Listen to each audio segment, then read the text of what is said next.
My brothers and sisters, good evening, good afternoon, good morning, depending upon your country. Do you know that Christians are being murdered daily in Nigeria by Islamic terrorists?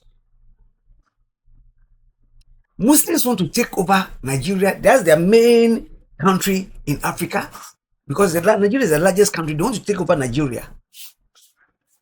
And their president, who is a Muslim, is behaving like nothing is happening in Nigeria.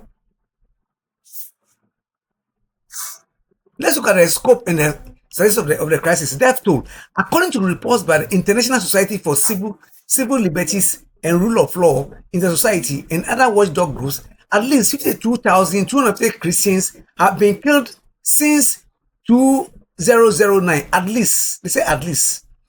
In the first 220 days of 2025 this year alone, over 7,000 Christians were reportedly massacred, averaging about 32 deaths per day. In your country, when 32 people die in a day, then it becomes news. 32 Christians are being murdered by Muslims on daily basis. You're a pastor, please. What are you doing about it? The most important thing for us to do is to pray. That's why for today is the 6th day, we've been praying for Muslims. Yes. The second most important thing, after praying for them, the second most important thing is that you tell them the gospel. You tell them who their Islam is, what their Allah is, and who their prophet is. It's very important. It's very, very important. And if you're a pastor, please find ways of, don't just be interested in God give us that, God give you houses, God make it, and I see you prospering, and I see you believing. It's a it is something that is demonic. Something that is demonic. And I want you to know that God wants you to do something about it. My brothers and sisters, if you're a pastor, please, I pray. I tell you, organize your church. Do you understand? Organize the church you lead and let them pray for the Nigerian Christians and for whatever is happening all over the world. The Islamic terrorists. Please. And I say again, God wants to prosper you, yes. But the most important thing is people who are dying. It is not you getting a new suit, getting a new house, getting 3 more cars. You have 2 cars, you want about 3 more. One for Sunday, one for market, one for you personally, one for Sunday, the other for your wife for market, and then another for your wife. What kind of nonsense is this? What kind of nonsense? What kind of mentality is that if you're a pastor and your only mentality is to make sure you get money? What kind of mindset is that? What kind of mindset is that?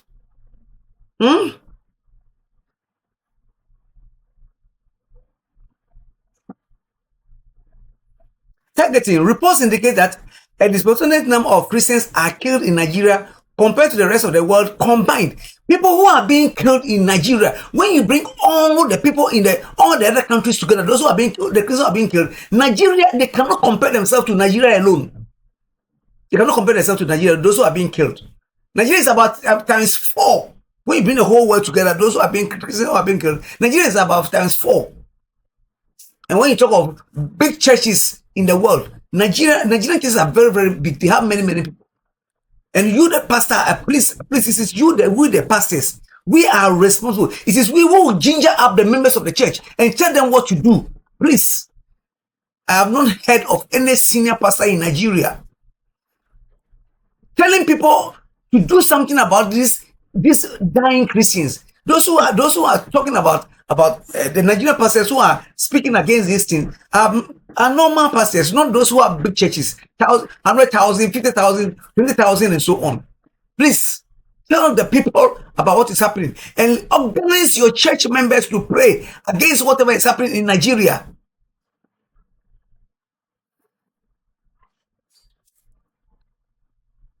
Displacement and destruction. The violence has led to the displacement of millions of people, mostly Christian farmers, and the destruction of thousands of churches and schools. The violence is perpetrated by various armed groups, including Boko Haram and ISWAP. These jihadist militant groups seek to establish an Islamic caliphate and target both Christians, communities, and moderate Muslims. Yeah, they are killing Muslims too. But their main target, you see, their main target is to turn Nigeria into an Islamic country. That's their main target. They are killing some Muslims because some of the Muslims too, they have compassion upon Christians.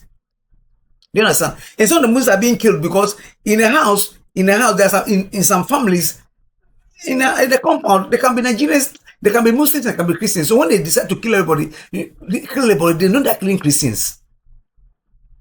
Do you understand? Then in some families, there are Muslims inside.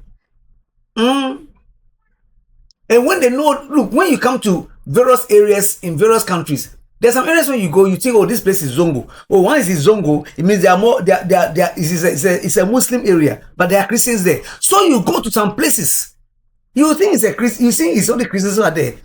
So you want to kill, but there's some Muslims there also. So they are killing Muslims and they're killing Christians. But the majority of those who are being killed are Christians. The main reason why they are killing the Christians is because they want to turn Nigeria into an Islamic country.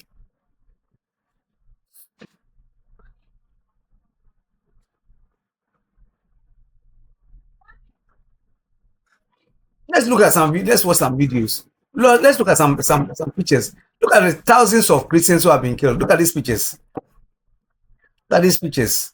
Christians who are being killed. 6,000 Christians killed in last 15 months. Nigerian watchdog. Look, they keep on burning churches. They burned more than 10,000 churches. They keep on burning churches. Keep on burning churches. Look at all these pictures. Christians are being killed daily in Nigeria. This year, 7,000 Christians in Nigeria were murdered for their faith. Over 100,000 Christians killed and over 18 churches burned down in Nigeria since 2009. Over 100,000 Christians have been killed and over 18,000 church buildings have been destroyed. 18,000 church buildings have been destroyed. And I say, if you're a pastor, do something about it. Do something about it. Come to the social media and say something. Don't just only pray in your houses and your rooms and your church rooms. That's very important. Pray. But come out and say something. Your family member shouldn't be murdered before you come out and say something. If you're a pastor, your mother should not be kidnapped before you come out and tell the world what is happening in your country, Nigeria. Say something. Speak on social media. Don't only talk about prosperity. If your members have itchy ears, don't satisfy their itchy ears by telling them what they want to hear. Where the people are being killed may be far from where you are saying in the Nigeria. Do you understand? Some of you pastors are saying that the thing can be happening maybe just a mile from you, but because it's not affecting your church, you don't care. I'm not in Nigeria.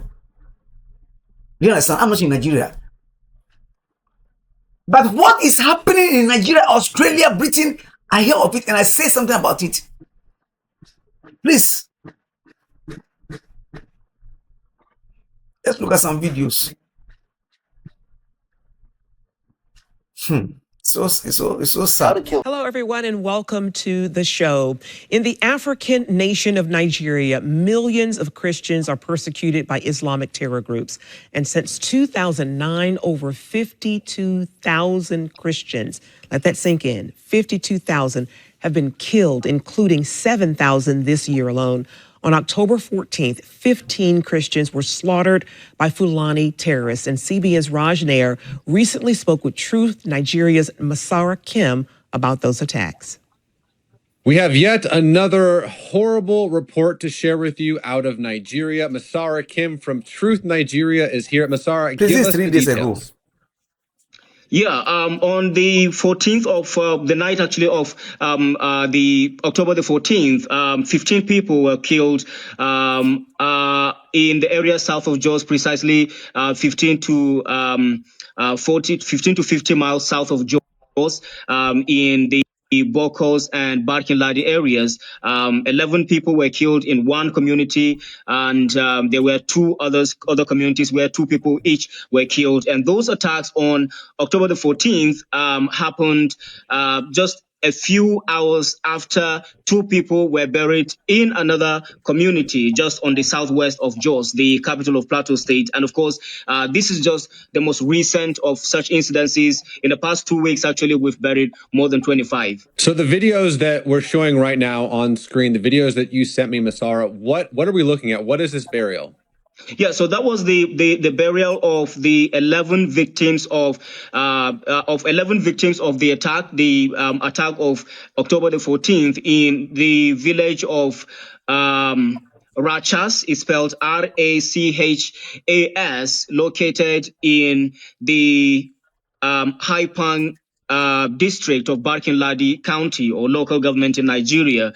So this area is home to the only airport, and of course it's an international airport. It's called the Yakubu Gowon International Airport in Plateau State, which is heavily guarded. And this community has 2 prominent military checkpoints on the north and south of it. It's actually located on the highway, and of course, these checkpoints are just located about 1 mile away from this community on both sides of the road. But then again, this attack was launched and 11 people were killed. 5 of them children from ages 2 to 5, actually. And of course, you look at those videos. I didn't share the most gory part. Of course, a lot of them you will see their brains hanging out. Of course, they shot them in close range, chiefly while they were sleeping at about 10 p.m. local time. Well, Massara, let me ask you this question. As you know, the Nigerian government is pushing back against these reports. I'm actually going to be interviewing some members of the Nigerian government here soon to hear their side of the story. But why, in your estimation, is the Nigerian government so anxious to say that what you're reporting and what all your colleagues are reporting at Truth Nigeria is in some way not accurate, or it's more of a tribal clash? It's not a genocide. It's not a Christian persecution. How would you respond to this push by the Nigerian government to, I don't know the word, maybe cover up what you guys are reporting? Yeah, so first of all, it's the culture of complicity, and secondly, the culture of denial, and of course, the corruption that is so endemic in Africa's most populous country, right? So first of all, most of these attacks are carried out in the full glare of the military, under the full watch, the watchful eyes of the military. And most of these military, these soldiers actually, sometimes when you get to them, you interact with them on a personal level, they tell you that usually they would have to wait for orders from Abuja, which never come. And sometimes they would have to wait for logistics. Sometimes they have vehicles without even gas. So how do they even respond? So sometimes it's really difficult actually to get these guys to even respond at the time you want them to. So that's actually part of the administrative problems that we have. And then, of course, on another level, you have also this culture of complicity. A lot of the terrorists, a lot of the soldiers are in active connivance with these terrorists. Yes. Sometimes, actually, I have interacted with, sources. Of course, our intelligence has shown us that sometimes these terrorists even buy time, literally pay for time, like time within which they will have to operate. And usually you see this happening every now and then. The soldiers, there are military checkpoints and military bases dotted across the entire landscape, chiefly located within 1 to 2 mile distance. Yet the soldiers never show up. Sometimes, if they would show up several hours after the attack is complete, just like.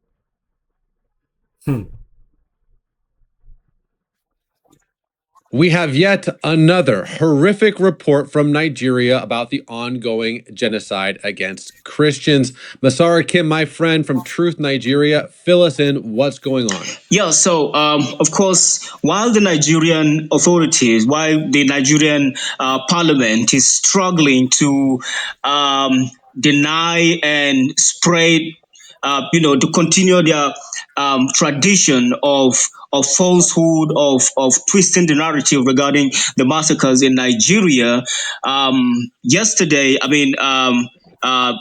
days ago, today is 10th, so we're talking about 8th now. On the 8th, there was a very horrific, just like you said, incident where Islamic terrorists set up roadblocks on a highway leading from the southern part of Jos to the eastern part of Jos, and it also connects from that axis. It goes further to connect with the neighboring Nasarawa states, where terrorists allied to Al Qaeda, allied to Boko Haram, have set up camps and usually come in to launch attacks. On communities in Plateau State and the other parts of the surrounding areas in central Nigeria, they set up roadblocks on that road and blocked. They literally stopped every vehicle that was coming and pulled out.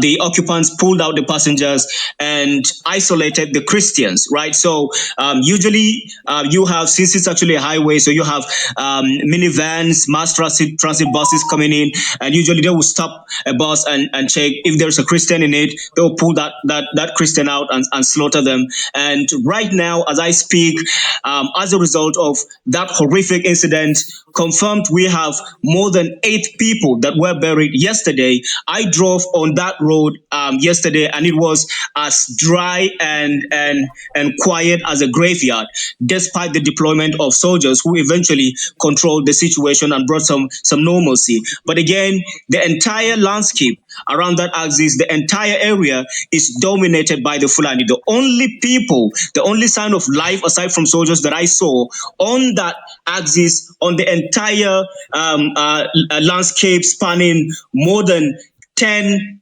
miles, it was only the Fulani militants who, by the way, have been credited with thousands of genocidal massacres, possibly 6 times more than Boko Haram. At Indigo Homes, a home.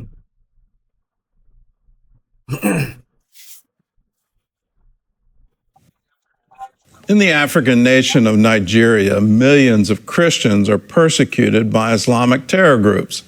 The Nigerian government is doing very little to stop the attacks. Well, now religious freedom advocates, including one member of the U.S. Congress, are taking action. CBN's Kelly Wright has this look at the crisis. On this very day, 210 persons were slaughtered in one night, in less than 24 hours. The video from the Father's Day massacre includes graphic images of people being burned alive, families attacked, and homes destroyed in Yelawata, Nigeria. That very day, it was raining, so Fulani herdsmen, they invaded the community and claimed so many lives. Around 12 midnight, we started having calls from Yelawata that the Fulanis have come and they are killing, burning. Friday night, I was leaving my house. See my house there. I come here, they shoot gun. Later, they come, they break this house. Where my brother is sleeping here with his children. Thereby, they come, they kill people. They were breaking the house. Say, Allah Akbar, Allah Akbar, Allah Akbar. These first-hand accounts gathered by Truth Nigeria journalists describe the ongoing atrocities in a terror campaign to eradicate Nigeria's Christians. Judge Saul, filmmaker and missionary, the organizer of equipping the persecuted, highlighted this documentary as a way to sound the alarm. We need to fight this thing threefold. One, America as a government needs to get involved with a very little. I'm talking very little of our resources. If we just did the very little bit of push an aggressive foreign policy, throw some sanctions, whatever it takes, I think we can put a significant dent in this and put a stop to this. U.S. Representative Chris Smith of New Jersey, who has traveled to many dangerous areas in Nigeria, has introduced a resolution in Congress to help stop attacks fueled by religious hatred. There has been an exponential increase in attacks on Christians and some Muslims, but Christians in particular. Protestants, evangelicals, Catholics, They're firebombing their churches. The Fulani are killing them with absolute impunity. We've called on the government in Abuja and the president several times to do what governments do, law enforcement. Use the military if you have to, but stop this genocide and do it now. The resolution points to Nigeria's government's apparent open border policy that allows almost free access to the country. Fulani militants and ISIS-linked extremist groups from neighboring countries take advantage of this policy to carry out mass murder, rape, and kidnappings. We're also calling on President Trump to reissue, which he did in his first term, the designation of country of particular concern. And that then gives the president wide latitude to impose sanctions. It's an excellent bill when it's used properly. It gets the attention of all the policymakers, in this case in Abuja. It says, we're not kidding. During a White House press briefing, I asked Press Secretary Caroline Leavitt about the crisis in Nigeria. And do you know if there's any action that the president will take? I'm not tracking a call between the president and the head of Nigeria.